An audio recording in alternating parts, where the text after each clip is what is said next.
Hematopoiesis is the process of formation of RBC, also called as the erythropoiesis, also called as the hematopoiesis. It occurs in 72 hours and require iron, vitamin B12 and the folic acid. And we learned that it starts in the earliest stage in the yolk sac, followed by the liver. Once the liver is formed in a developing fetus, then yolk sac stops performing erythropoiesis, liver starts it. And once the lymph nodes and spleen are formed, these all organs are going to perform RBC formation, followed by bone marrow. Then ESR is that when the erythrocytes are taken and added with the oxalic acid, it undergoes a very slow process of sedimentation. That rate is called as the ESR. If there is a change in this, then the doctors diagnose that there are problems with the blood composition. Then we learned the examples of the largest and the smallest type of RBCs. Leukocytes are the wandering cells. They are colorless, nucleated, motile, and their number is far less compared to the RBC, 5,000 to 9,000 cells per cubic millimeter of blood. They undergo a process of diapedesis because they are amoeboidal in nature. And then there are two broad classes of leukocytes: granulocytes, which carry granules in their cytoplasm. The granules can be coarse or fine, and if the granules are completely absent, then they are called as agranulocytes. Now these are produced in red bone marrow, and these are produced in the lymph as well as the spleen. The granulocytes are of three types: eosinophil, basophil and neutrophils. And then we learn the various percentages of them along with the lymphocytes and monocytes, which one are the largest one or the minimum one, or which one is phagocytic. This one is phagocytic, this one is phagocytic. Even the monocytes are phagocytic in nature. Then according to the shape of their nucleus, we have different diagrams I drew. You also practiced it, that the shape appears to be like this in the case of acidophil or eosinophil. Basophil will have this shape.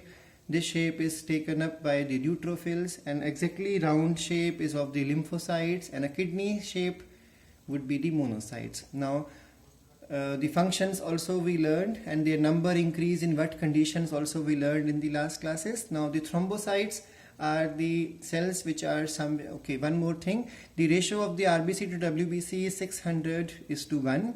The number of WBC increases, then the situation is called this, otherwise this. Similarly for thrombocytes, this, and for RBCs is this. Remember that if the plasma, if you remove all the proteins involved in clot formation from the plasma, then it is called as plasma serum or blood serum. Now thrombocytes are those cells which are involved in the clot formation, and they are quite small in size. They are not basically cells but pieces of cytoplasm of megakaryocytes of bone marrow, and they carry the factors required for blood clot formation.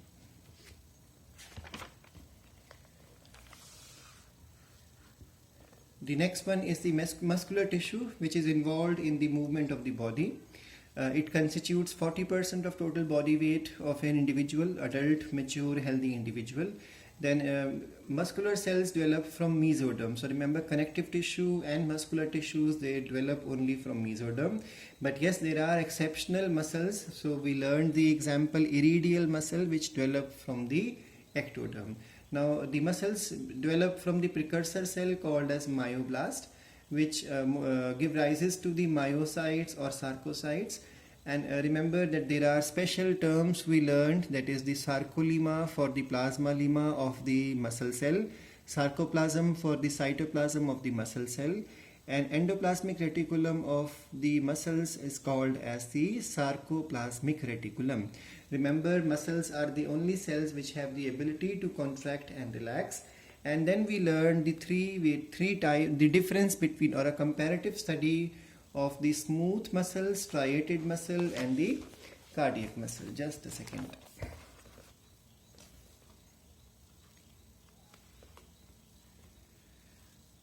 We learned that the smooth muscles are also called as the non-striated one, and they are also called as visceral muscles, and then they are involuntary one, and their shape is spindle shaped cells. These cells are 40 to 18 micrometer long and 6 to 7 micrometer in width, and each one will carry just one cell in the center, and then there are longitudinally arranged large number of myofibrils inside them. Now smooth muscles are of two types according to how do they function. If they function as a single unit, they are called as single unit smooth muscles, otherwise they are multi-unit smooth muscles. Then the striated muscles are present along with skeleton, so they are involved in the maximum locomotion, and they are under the willpower of human, so they are also called as the voluntary muscles.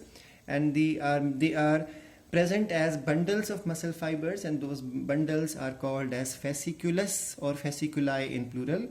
And remember, these fasciculi are attached to bones and tendons required for the movement of human body, and each cell will have blunt ends. Here they are tapering ends, here it is blunt ends, and then each one here carries a single nucleus, here they carry more number of nucleus, and nuclei are peripheral. Such condition is called as syncytium. We learned about epimysium, perimysium, endomysium associated with the muscle. These are sheath, if you remember.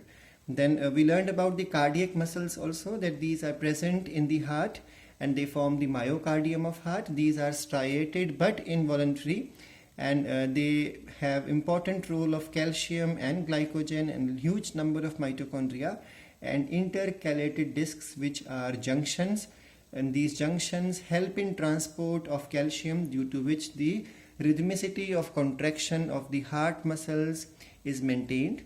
Remember, these muscles never undergo fatigue, they undergo fatigue. These also never undergo fatigue. We learned about sarcomere, which I told that when we will be doing the human physiology, we will be learning in detail about the structure of sarcomere.